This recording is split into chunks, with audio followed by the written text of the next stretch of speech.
0, 0, 0.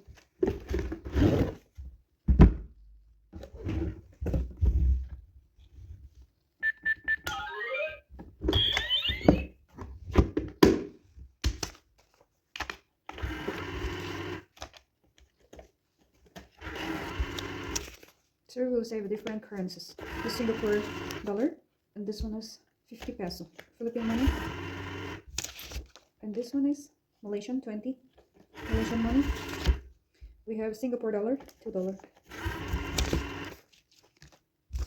10 Singapore dollar, the 20 peso. Singapore dollar. And we have coins. It's frozen. Here it is. Our savings. $1,